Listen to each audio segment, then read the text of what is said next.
টাকা নিয়ে ঠাকুরগাঁও জামায়াত আমিরের আটকের ঘটনাকে নির্বাচন কারচুপির অংশ হিসেবে দেখছে বিএনপি।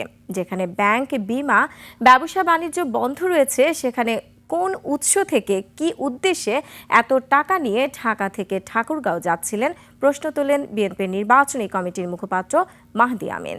তিনি বলেছেন, টাকা ছড়ানোর এই চেষ্টা বিচ্ছিন্ন ঘটনা নয়। সোহেল সামির রিপোর্ট।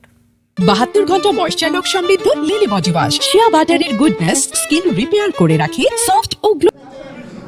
গুলশান নির্বাচন কার্যালয়ে জরুরি সংবাদ সম্মেলন। এতে অর্ধ কোটিরও বেশি টাকা নিয়ে ঠাকুরগাঁও জেলা জামাত আমিরের আটকের ঘটনাকে ভোট কারচুপির অংশ বলে অভিযোগ করেন বিএনপির নির্বাচন পরিচালনা কমিটির মুখপাত্র মাহদি আমিন।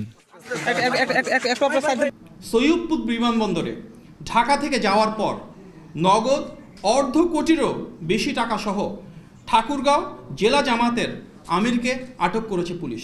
জামাতের একটি জেলার সর্বোচ্চ নেতা কোন উৎস থেকে এই বিপুল পরিমাণ অর্থ নিয়ে কি উদ্দেশ্যে, কাদের দেওয়ার জন্য নির্বাচনের ঠিক আগের দিন ঢাকা থেকে ঠাকুরগাঁও যাচ্ছেন?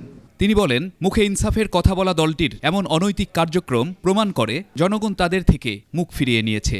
যারা ইনসাফ প্রতিষ্ঠা ও দুর্নীতির বিরুদ্ধে বয়ান তৈরি করে, তাদের কাছে প্রশ্ন করা যেতেই পারে, টাকা দিয়ে ভোট কেনা তাদের সেই দুর্নীতি বিরোধী বয়ানের সাথে কতটা সঙ্গতিপূর্ণ।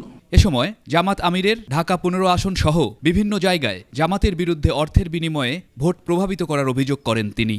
দেশের অন্যান্য জায়গার মতো জামাতের আমিরের নির্বাচনী আসন ঢাকা 15তেও একই রকম অবৈধ অনৈতিক লেনদেনের ঘটনা সংঘটিত হতে দেখা গিয়েছে। আরও দেখা গিয়েছে কুমিল্লা, নোয়াখালী, খুলনা সহ দেশের অসংখ্য জায়গায়।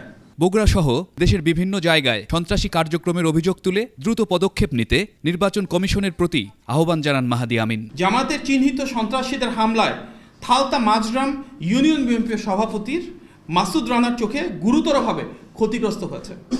তার চোখে দৃষ্টি হারানোর খবর ছড়িয়ে পড়লে তার মা স্ট্রোক করে মারা যান। সোহেল সামি, 21 টেলিভিশন, ঢাকা।